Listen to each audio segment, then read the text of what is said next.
Good morning students, how are you? Today's topic is fundamental principles of management। बेटा हमारा topic जो है management के प्रिंसिपल का चल रहा है। इन प्रिंसिपल्स को देने वाले मिस्टर हेनरी फेयोल थे। पीछे वाले प्रिंसिपल्स में हमने डिवीज़न ऑफ वर्क, अथॉरिटी और रिस्पॉन्सिबिलिटी किया था।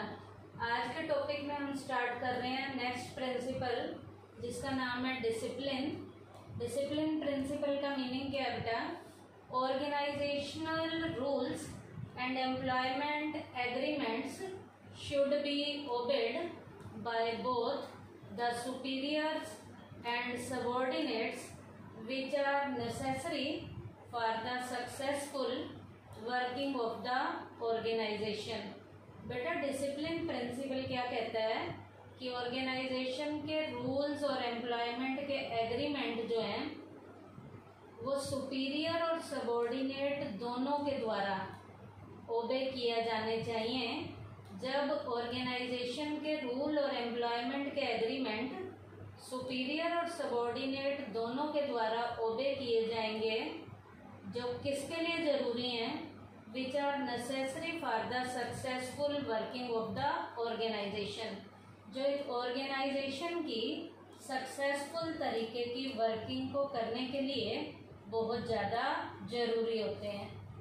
जब इस तरीके से काम किया जाता है तो इस प्रिंसिपल का नाम है डिसिप्लिन। फिर से सुन लीजिए बेटा, डिसिप्लिन प्रिंसिपल कहता है कि ऑर्गेनाइजेशन के रूल्स और एम्प्लॉयमेंट के एग्रीमेंट सुपीरियर और सबऑर्डिनेट दोनों के द्वारा ओबे किए जाने चाहिए, जो किसी भी ऑर्गेनाइजेशन की सक्सेसफुल लेवल की वर्किंग के लिए बहुत ज़्यादा ज़रूरी होते हैं। बेटा जब रूल्स और रेगुलेशन दोनों प्रॉपर तरीके से ओबे करेंगे, सुपीरियर भी ओबे करेगा, सबऑर्डिनेट भी ओबे करेगा, तो इससे बेटा किसी को भी किसी से कोई शिकायत नहीं होगी और ऑर्गेनाइजेशन की जो वर्किंग है वो बहुत बढ़िया तरीके से चलती रहेगी। मान लीजिए बेटा जैसे डिसिप्लिन प्रिंसिपल में कहा गया है कि सिगरेट पीने की यूनिट के अंदर मनाही है, तो सिगरेट ना तो सुपीरियर ने पीनी है ना ही सबऑर्डिनेट ने पीनी है।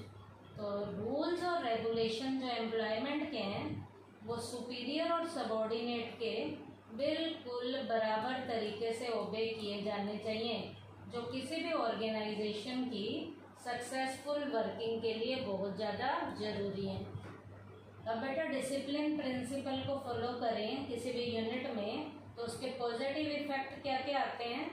पहला पॉजिटिव इफेक्ट है a disciplined organization has a better reputation among the people. बेटा डिसिप्लिन ऑर्गेनाइजेशन की लोगों के अंदर रेपो बहुत बढ़िया होती है, उसकी गुडविल बहुत अच्छी होती है। उसके बाद increase in the efficiency of the employee की एफिशिएंसी का लेवल भी इंक्रीज होना शुरू हो जाता है। Better labour management relation. बेटा लेबर और मैनेजमेंट के रिलेशन भी बढ़िया होते हैं। लेबर और मैनेजमेंट के रिलेशन भी बढ़िया होते हैं। लेबर का मतलब है वर्कर क्लास कैटेगरी और मैनेजर का मतलब है जो मैनेजर हैं, तो इन दोनों के रिश्तों में सुधार आना शुरू हो जाता है। कौन से प्रिंसिपल को फॉलो करने से? डिसिप्लिन के प्रिंसिपल को फॉलो करने से।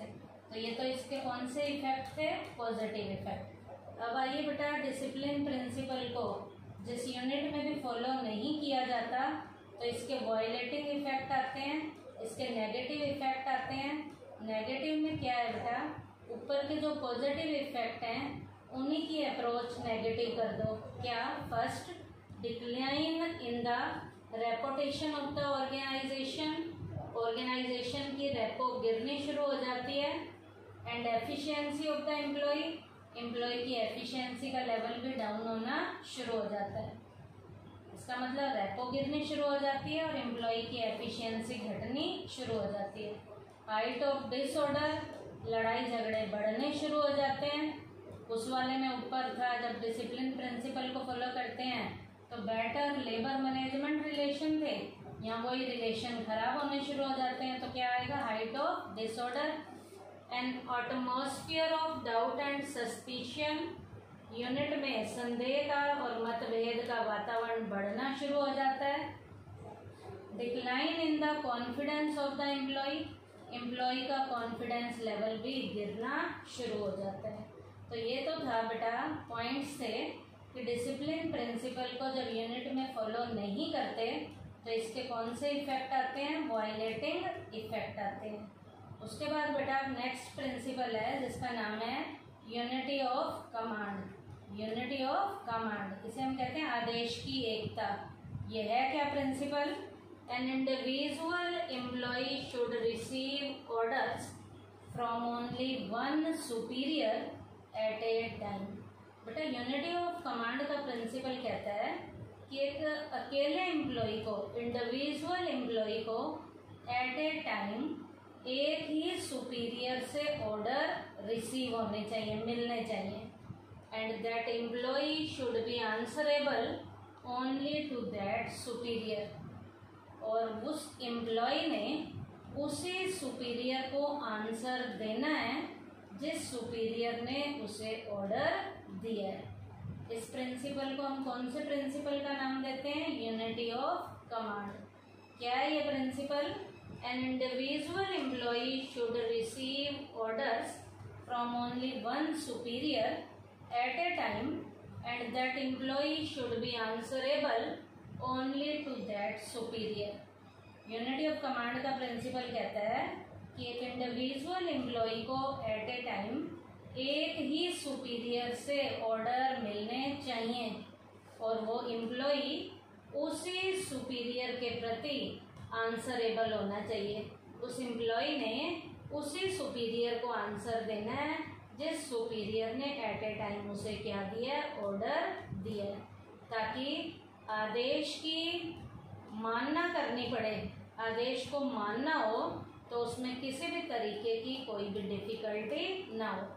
बेटा यदि एट ए टाइम एम्प्लॉय को ऑर्डर देने वाले जो सुपीरियर हैं वो कई होंगे तो एम्प्लॉय को बेटा उन्हें जवाब देना मुश्किल हो जाएगा।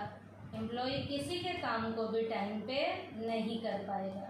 तो इसके लिए बेटा दो अप्रोचेज यहाँ दिखाई गई हैं डायग्राम के जरिए। पहली अप्रोच राइट अप्रोच है, दूसरी जो अप्रोच है वो रॉन्ग अप्रोच है। राइट अप्रोच क्या कह रहा है देखो, एट ए टाइम ऑर्डर देने वाला बॉस सबॉर्डिनेट्स के ऊपर एक सिंगल इंडिविजुअल है। M1 जो है सुपीरियर है, S1, S2 और S3 ये सबॉर्डिनेट है। इन सबॉर्डिनेट को देखो एट ए टाइम ऑर्डर देने वाला एक single individual as a superior role play कर रहा है। M1 ही S1, S2 और S3 जो सबॉर्डिनेट है उन्हें ऑर्डर दे रहा है। तो S1, S2 और S3 को M1 के ऑर्डर को लेने में कोई भी दिक्कत नहीं होगी और ये S1, S2 और S3 काम करने के बाद M1 को ही उसका जवाब देंगे।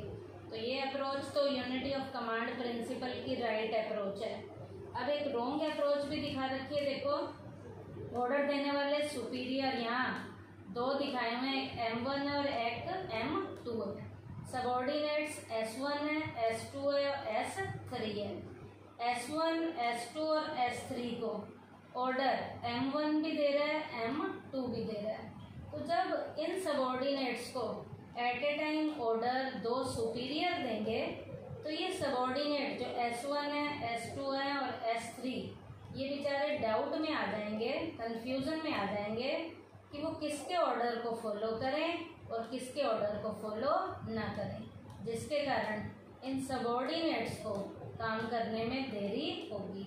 क्योंकि यहाँ पर यूनिटी ऑफ कमांड का जो प्रिंसिपल है उसे टाइमली फॉलो नहीं किया जा रहा। क्यों? क्योंकि सबॉर्डिनेट पर ऑर्डर देने वाले बॉस यहाँ पर एट ए टाइम दो हैं। कौन कौन से? एक M1 बॉस है और एक M2 बॉस है जो as a superior role play कर रहा है। तो ये सबॉर्डिनेट S1, S2 और S3 जवाब नहीं दे पाएंगे एट ए टाइम। क्यों? क्योंकि वो किसी के काम को भी टाइम पे पूरा नहीं कर पाएंगे। तो फर्स्ट अप्रोच जो है वो राइट अप्रोच है, ये सेकंड अप्रोच कौन सी है? रॉन्ग अप्रोच है। अब बेटा यूनिटी ऑफ कमांड के प्रिंसिपल को फॉलो करेंगे तो पॉजिटिव इफेक्ट आएंगे। यूनिटी ऑफ कमांड के प्रिंसिपल को फॉलो नहीं करेंगे तो वायलेटिंग इफेक्ट आएंगे। अब बेटा यूनिटी ऑफ कमांड के प्रिंसिपल को फॉलो कर रहे हैं तो पॉजिटिव इफेक्ट क्या क्या आ रहा है। पहला, there is no confuse situation for the subordinate. Subordinate के लिए कोई भी कंफ्यूजन वाली सिचुएशन नहीं होगी, क्योंकि सबॉर्डिनेट को एट ए टाइम ऑर्डर देने वाला बॉस एक सिंगल इंडिविजुअल है। उसके बाद the efficiency of the subordinate increases. Subordinate की एफिशिएंसी का लेवल इंक्रीज होगा। ये सबॉर्डिनेट फटाफट से काम खत्म करके M1 को उसका जवाब दे देंगे, तो सबॉर्डिनेट की जो एफिशिएंसी है वो इंक्रीज होनी शुरू हो जाएगी। Efficiency of superior increases. अब बेटा सुपीरियर की भी एफिशिएंसी इंक्रीज हो जाएगी। क्यों? क्योंकि ये काम इनको दे रहा है, अपने बचे हुए टाइम में वो कुछ और काम करेगा, तो इसकी एफिशिएंसी भी इंक्रीज होगी। Easy to fix responsibility. Responsibility को फिक्स करना आसान हो जाएगा। रिस्पॉन्सिबिलिटी को फिक्स करना आसान हो जाएगा जब यूनिटी ऑफ कमांड के प्रिंसिपल को फॉलो किया जाएगा। An atmosphere of coordination prevails. Unity के अंदर कोऑर्डिनेशन का एटमॉस्फेयर इंक्रीज होना शुरू हो जाएगा। भाईचारे की फीलिंग आनी शुरू हो जाएगी। लड़ाई झगड़ा खत्म होना शुरू हो जाएगा। तो ये तो यूनिटी ऑफ कमांड प्रिंसिपल के पॉजिटिव इफेक्ट थे। अब बेटा यूनिटी ऑफ कमांड के प्रिंसिपल को फॉलो ना किया जाए तो कौन सी अप्रोच है? ये रॉन्ग वाली अप्रोच को फॉलो किया जाए तो कौन से इफेक्ट आएंगे? वायलेटिंग। इसके वायलेटिंग इफेक्ट क्या क्या हैं? पहला, it creates a confuse situation for the subordinate. Subordinate के लिए कंफ्यूजन वाली सिचुएशन पैदा हो जाएगी। सबॉर्डिनेट सोचेंगे किसका काम करें और किसका काम छोड़ें। उसके बाद है, it reduces the efficiency of the subordinate. इस तरीके से सबॉर्डिनेट की जो एफिशिएंसी है वो रिड्यूस होनी शुरू हो जाती है। ये बेचारे डाउट में आ जाते हैं और किसी का काम भी नहीं कर पाते। इनकी एफिशिएंसी का लेवल गिरना शुरू हो जाता है। उसके बाद it reduces the efficiency of the superior. इस तरीके से M1 का काम भी कोई नहीं करेगा, M2 का काम भी नहीं करेगा, तो जो सुपीरियर है उनकी एफिशिएंसी का लेवल भी गिरना शुरू हो जाएगा। Conflicts due to injured ego of the superior. Superior की जो ईगो है उसके ऊपर झटका आना शुरू हो जाएगा। सुपीरियर को ये लगेगा कि हमारे काम देने के बावजूद भी हमारे सबॉर्डिनेट ने काम नहीं किया। उनकी ईगो हर्ट होनी शुरू हो जाएगी। It is difficult to fix accountability. इस तरीके से जवाब भी नहीं दिया जाएगा, अकाउंटेबिलिटी को भी फिक्स नहीं किया जाएगा। Height of disorder. लड़ाई झगड़े बढ़ने शुरू हो जाएंगे जब यूनिटी ऑफ कमांड के प्रिंसिपल को यूनिट में अप्लाई नहीं किया जाएगा। तो कौन से इफेक्ट आएंगे? वायलेटिंग इफेक्ट आएंगे। तो आज के इस टॉपिक में हमने क्या किया बेटा? फंडामेंटल प्रिंसिपल ऑफ मैनेजमेंट में जो फ्यूल के प्रिंसिपल थे उसमें हमने डिसिप्लिन प्रिंसिपल किया है और यूनिटी ऑफ कमांड प्रिंसिपल किया है। यूनिटी ऑफ कमांड का मीनिंग किया है, उसकी दो अप्रोचेस बताई हैं, राइट अप्रोच और रॉन्ग अप्रोच, और इसके पॉजिटिव और नेगेटिव इफेक्ट बताए हैं। और उससे पहले डिसिप्लिन प्रिंसिपल किया है, उसका मीनिंग किया है और उसके पॉजिटिव और वायलेटिंग इफेक्ट कराए हैं। थैंक यू बेटा।